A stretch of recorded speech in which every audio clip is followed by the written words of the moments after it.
आज का हमारा जो टॉपिक है वो क्या है, एडजस्टमेंट इन फाइनल अकाउंट। कि जो फाइनल अकाउंट है उसके रिगार्डिंग जो एडजस्टमेंट अराइज होता है उसके ट्रीटमेंट को डिस्कस करेंगे कि क्या ट्रीटमेंट होगी। तो सबसे पहली चीज आती है कि जो एडजस्टमेंट होती है वो क्यों अराइज होता है फाइनल अकाउंट के अंदर। तो बेसिकली हम जानते हैं कि जो फाइनल अकाउंट हम प्रिपेयर करते हैं वो हम प्रिपेयर करते हैं on accrual basis. Accrual basis का मतलब होता है कि ट्रांजेक्शन की जब हम रिकॉर्डिंग करते हैं तो बेसिकली जो होती है रिकॉर्डिंग के दो सिस्टम होते हैं, एक होता है कैश और एक होता है एक्रूअल। कैश बेसिस की बात करें तो कैश बेसिस कह रहा है कि जब भी हम किसी ट्रांजेक्शन को रिकॉर्ड करेंगे तो उस सिचुएशन में हम तभी रिकॉर्ड करेंगे अगर वो एक्चुअली में कैश अराइज हुई है, एक्चुअली में हमने कैश रिसीव किया है या एक्चुअली में हमने कैश पेमेंट की है। फॉर एग्जाम्पल हम कह रहे हैं कि इस साल की हमारे बिजनेस का जो रेंट है वो 2 लाख रुपए है। तो इस सिचुएशन में अगर हमने रेंट जो पे किया है 1,50,000 पे किया है तो कैश बेसिस के अकॉर्डिंग हम जब बुक्स में शो करेंगे तो हम केवल एंड केवल 1,50,000 शो करेंगे जितना एक्चुअली हमने पे किया। बट अगर वही एक्रूअल बेसिस की बात करें तो एक्रूअल बेसिस कह रहा है कि किसी भी ट्रांजेक्शन को जब आप रिकॉर्ड करते हो तो हमें ये मैटर नहीं है कि हमने कितना पे किया, मैटर ये है कि इस पीरियड से कितना बिलोंग करता था, इस पीरियड का कितना एक्सपेंस था। यानी इस पीरियड का हम कह रहे हैं कि रेंट था 2 लाख, हमने पे किया 1,50,000। तो एक्रूअल बेसिस के अकॉर्डिंग हम पूरा का पूरा 2 लाख शो करेंगे। बेसिकली 2 लाख जो है हमारे इस पीरियड से बिलोंग करता है। तो हमारा जो फाइनल अकाउंट बनता है वो एक्रूअल बेसिस पे बनता है।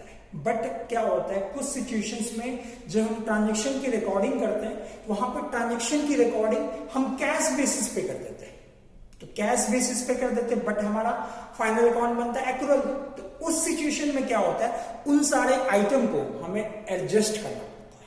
तो उस सिचुएशन में हम कहते हैं कि जो एडजस्टमेंट का कॉन्सेप्ट है वो अराइज होता है।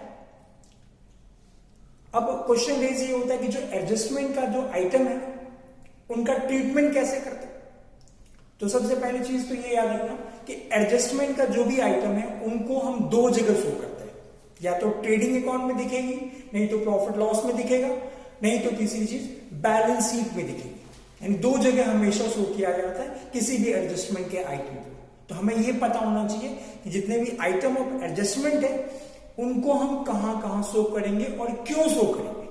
ठीक है, तो एक टेबल देखते हैं और उस टेबल के हेल्प से हम देखते हैं कि किस किस आइटम की एडजस्टमेंट अराइज होगी और उसको कहां शो करेंगे। तो एक टेबल बनाइए जरा।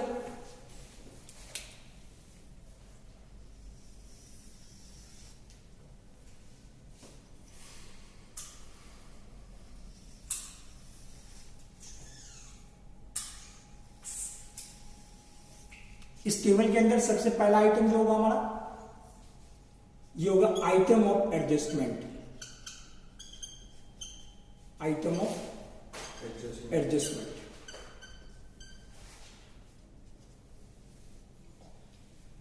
फिर दूसरा होगा ट्रेडिंग अकाउंट। यानी इस आइटम ऑफ एडजस्टमेंट को ट्रेडिंग अकाउंट में शो करेंगे या नहीं करेंगे। तीसरी होगी हमारी प्रॉफिट लॉस अकाउंट। हाँ, यानी इस आइटम्स को हम प्रॉफिट लॉस में शो करेंगे या नहीं करेंगे। और फोर्थ होती है हमारी बैलेंस शीट। अगर बैलेंस शीट में शो करेंगे तो हम कहां शो करेंगे इस आइटम को।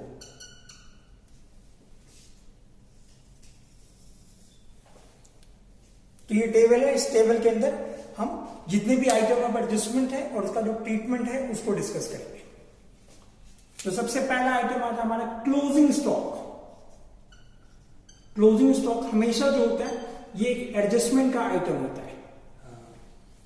तो क्लोजिंग स्टॉक को बेसिकली हम कहां शो करते हैं। तो क्लोजिंग स्टॉक की अगर हम बात करें तो क्लोजिंग स्टॉक को हम बेसिकली जो शो करते हैं एक तो ट्रेडिंग अकाउंट के क्रेडिट साइड में। First it will be shown on the credit side of trading account because it is an part of assets. और दूसरी रिकॉर्डिंग जो होगी इसकी वो कहां होगी, बैलेंस शीट में होगी। और बैलेंस शीट में कौन सी साइड में होगी, एसेट साइड में होगी। और ये हमारी बिजनेस का क्या है, एक करंट एसेट्स है। तो ये सबसे पहला आइटम हो गया क्लोजिंग स्टॉक। तो क्लोजिंग स्टॉक का 2 जगह ट्रीटमेंट होगी। फर्स्ट हो गया ट्रेडिंग अकाउंट के क्रेडिट साइड में, और दूसरी हमारी कहां होगी, बैलेंस शीट में एसेट साइड में। अब दूसरा आइटम लिखे, सेकेंड आइटम क्लोजिंग स्टॉक के बाद outstanding expense.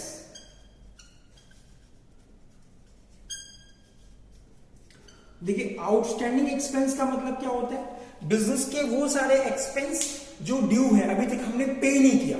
N expense due but not paid is known as outstanding expense. Example के लिए हम कह रहे हैं कि रेंट आउटस्टैंडिंग, यानी रेंट हमें पे करना था बट हमने अभी तक रेंट पे नहीं किया। सैलरी आउटस्टैंडिंग, सैलरी हमें पे करनी थी बट हमने पे नहीं किया। इंटरेस्ट आउटस्टैंडिंग, हमें इंटरेस्ट पे करना था, हमने पे नहीं किया। सो this is a expense outstanding. तो एक्सपेंस आउटस्टैंडिंग का ट्रीटमेंट क्या होगा, तो आप डिपेंड करती है जो हमारे एक्सपेंस है वो ट्रेडिंग से बिलोंग करता है या प्रॉफिट लॉस से बिलोंग करता है। जैसे मैं कहता हूं कि वेजेस आउटस्टैंडिंग, तो वेजेस पार्ट हम जानते हैं वो ट्रेडिंग से बिलोंग करती है, तो उसको ट्रेडिंग अकाउंट में हम शो करेंगे। तो अगर हमारा आइटम ऑफ एक्सपेंस ट्रेडिंग से बिलोंग करता है तो सबसे पहले एक्सपेंस जो होती है हमारी कहां आएगी, डेबिट साइड में आती है। तो डेबिट साइड में जो भी एक्सपेंस पार्ट है, जो भी आपने पे किया, उसमें आप क्या करोगे, ऐड कर दोगे आउटस्टैंडिंग एक्सपेंस, और ऐड करके प्रेजेंट करोगे। जो भी अमाउंट ऑफ एक्सपेंस जो हमने पे नहीं किया, पे करना था, तो हम उसमें फाइनली ऐड कर देंगे। फॉर एग्जाम्पल हम कह लीजिए रेंट पे करना था इस साल का हमें 1 lakh rupees, but actually we pay 80,000 only. So in situation में हम रेंट पेड 80 और ऐड 20,000 आउटस्टैंडिंग, 80 प्लस 20, फाइनली हम जो प्रेजेंट करेंगे 1 लाख प्रेजेंट करेंगे। तो एक ट्रीटमेंट तो यहां पे होगी। अब दूसरी ट्रीटमेंट क्या होगी, तो दूसरी ट्रीटमेंट हम कह रहे हैं कि बैलेंस शीट में होगी। तो हम जानते हैं कि बिगनिंग में हमने पढ़ा था कि कोई भी एक्सपेंस जो आउटस्टैंडिंग है, it become the liabilities of our business, हमें पे करनी पड़ेगी, हमारी ऑब्लिगेशन अराइज हो चुकी है। तो ये हमारी बैलेंस शीट में कहां आएगी, लायबिलिटी साइड में हमारी आएगी। It will be shown on the liability side of balance sheet. तो ये इसका एक सेकेंड ट्रीटमेंट होगा कि बेसिकली हम कहां शो करेंगे, liability side of balance sheet में शो करेंगे। बट अगर मैं कह रहा हूं कि अगर कोई एक्सपेंस प्रॉफिट लॉस से बिलोंग करता है, जैसे कि सैलरी आउटस्टैंडिंग, जो सैलरी आइटम है ये हमारी प्रॉफिट लॉस का आइटम है, तो इस सिचुएशन में हमारा जो सैलरी वाला आइटम है, सैलरी आउटस्टैंडिंग है, ये हमारा कहां शो होगा, प्रॉफिट लॉस के डेबिट साइड में। और यहां भी सेम, जो भी एक्सपेंस हमने पे किया उसमें हम ऐड कर देंगे आउटस्टैंडिंग एक्सपेंस जो प्रॉफिट लॉस से बिलोंग करता है। और फिर दूसरा ट्रीटमेंट तो बैलेंस शीट में ही होगी हमारी, हर में शो करेगा। हाँ बिल्कुल। तो ये हमारी ट्रीटमेंट हो गई इसकी।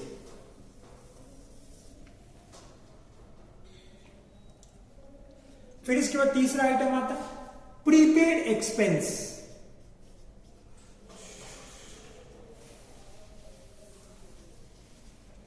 अब देखिए प्रीपेड एक्सपेंस की बात करें तो बेसिकली जो हमारा प्रीपेड एक्सपेंस है ये बेसिकली हमारी जो है एक आइटम ऑफ एक्सपेंस है जो हमने एडवांस में पे कर रखा है।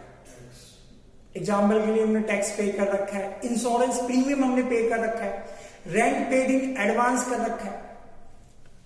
तो बेसिकली एक्रूअल बेसिस हमारा क्या कहता है कि जो भी अमाउंट जिस पीरियड से बिलोंग करता है आप उसको उसी पीरियड में शो करोगे।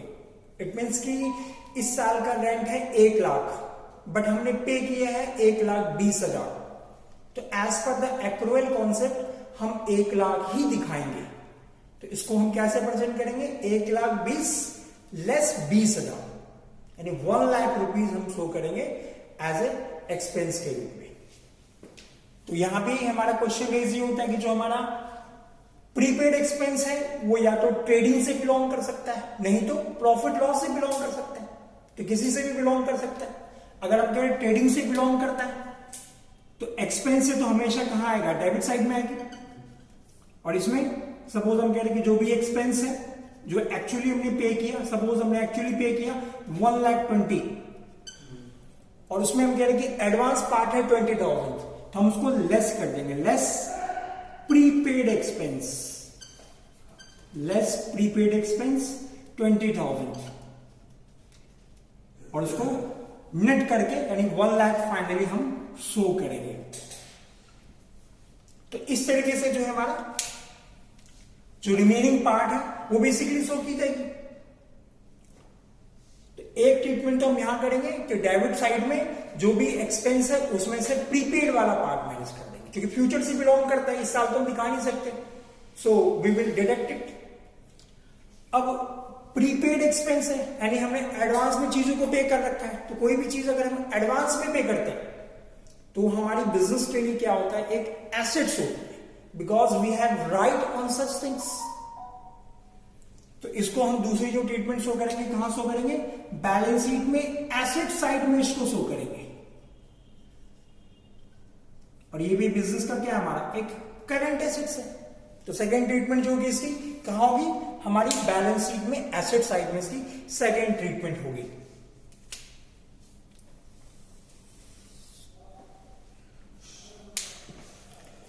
तो ये बेसिकली हमारी ट्रीटमेंट होगी। अब इसके बाद नेक्स्ट आइटम आता है।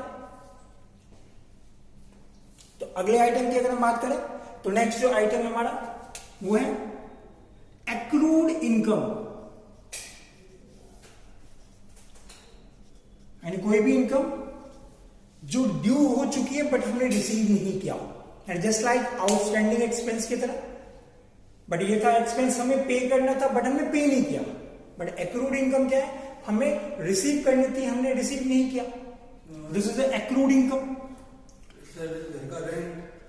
हाँ, सपोज हमें रेंट कहीं से मिलना था बट अभी मिला ही, इस मंथ लग चुकी है बट हमारे जो टेनेंट्स है उन्होंने पे नहीं किया, इनकम थी बट ड्यू रह गई। तो इस सिचुएशन में जब इनकम है तो अब बेसिकली जो एक्रूड इनकम का आइटम होता है वो प्रॉफिट लॉस से ही बिलोंग करता है। तो इनकम है तो सिंपल सी बात है कि क्रेडिट साइड में आएगी, और जो भी इनकम है सपोज हमें रेंट रिसीव होना था 1,00,000 बट रिसीव हुआ 80, तो 80 तो हम यहां शो करेंगे और इसको ऐड कर देंगे आउटस्टैंडिंग इनकम, जो भी हमारा ड्यू पार्ट है वो हम ऐड कर देंगे, because we will receive in future. So this is accrued income, यानी जो भी इनकम ड्यू रह गई वो आप ऐड कर दोगे, क्योंकि आपका एक राइट है उस इनकम के ऊपर जो इस पीरियड से बिलोंग करता है।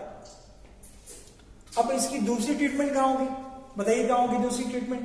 कोई इनकम अगर एक्रू है तो हमारे लिए बिजनेस का एसेट्स है या लायबिलिटीज है, एसेट्स है, because we have right on such things. तो इसको हम बेसिकली शो करेंगे कहां पे, asset side of balance sheet.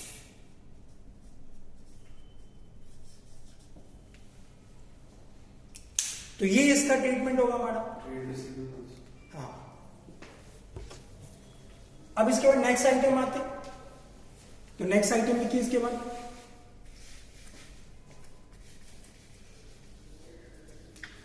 Next item discuss कर सकते हैं डेप्रिसिएशन।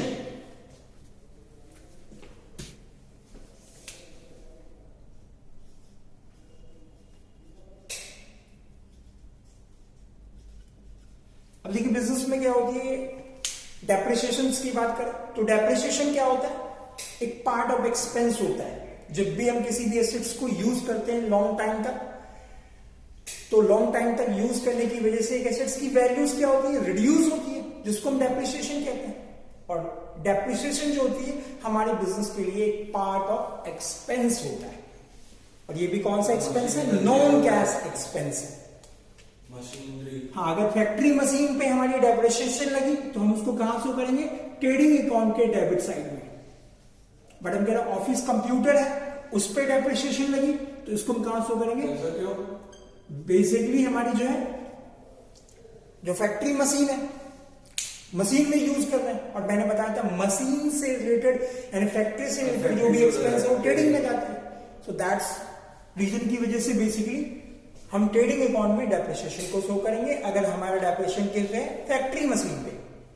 बट अगर ऑफिस कंप्यूटर है या कोई ऑफिस इक्विपमेंट है उस पे अगर हमारा डेप्रिसिएशन लगता है तो वो प्रॉफिट लॉस के डेबिट में आएगा। और कोई भी डेप्रिसिएशन जो होती है हमारी बिजनेस की जो एसेट्स होती है ना उसको रिड्यूस कर देती है। तो बैलेंस शीट में हम कहां शो करेंगे? एसेट साइड में इसको शो करेंगे, और एसेट साइड में जो भी एसेट्स की वैल्यू उसको माइनस कर देंगे डेप्रिसिएशन।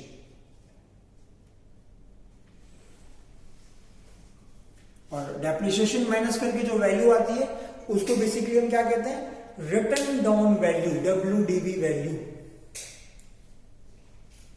तो ये इसका ट्रीटमेंट हो गया।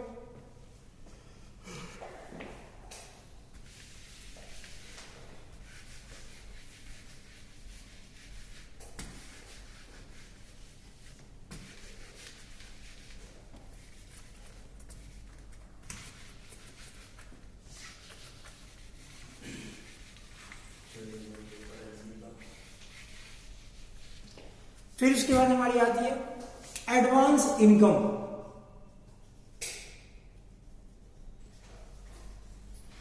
अब देखो एडवांस इनकम की बात करें तो कोई भी इनकम जो हमने एडवांस में रिसीव कर रखा है उसको बेसिकली हम एडवांस इनकम कहते हैं। Suppose rent receive in advance, commission receive in advance, fees receive in advance.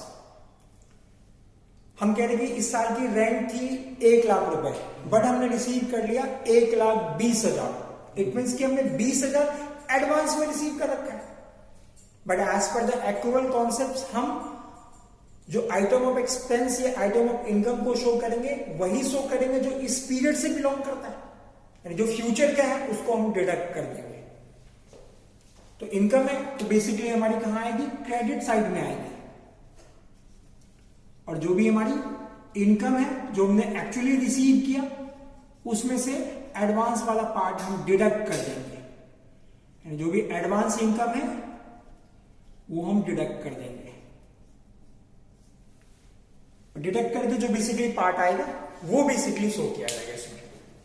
This is the advance income. अब ये इनकम हमने एडवांस में रिसीव की, सो इन दैट सिचुएशन ये हमारे बिजनेस के लिए एसेट्स होगी या लायबिलिटीज होगी? बताइए। लायबिलिटीज होगी, because we have no right on such income. कोई भी चीज इस पे आपका एक राइट नहीं है and you have a future obligation. Future का यस, तो उसमें क्यों करेंगे? Because you have no right. If you do not provide service then you have a liabilities, you will return such amount of income, so it become the liabilities of our business। यानी हमारी business की ये क्या हो जाएगी? एक liabilities part हो जाएगा। ठीक है, तो ये हमारे कुछ स्पेशल एडजस्टमेंट थे जिसकी ट्रीटमेंट हमें आनी चाहिए। अब इसके बाद हम लोग इसके ऊपर जो क्वेश्चंस वगैरह है वो हम लोग कर सकते हैं। ठीक है, तो फिलहाल इसमें इतना ही रखते हैं, बाकी क्वेश्चन स्टार्ट करते हैं। Thank you.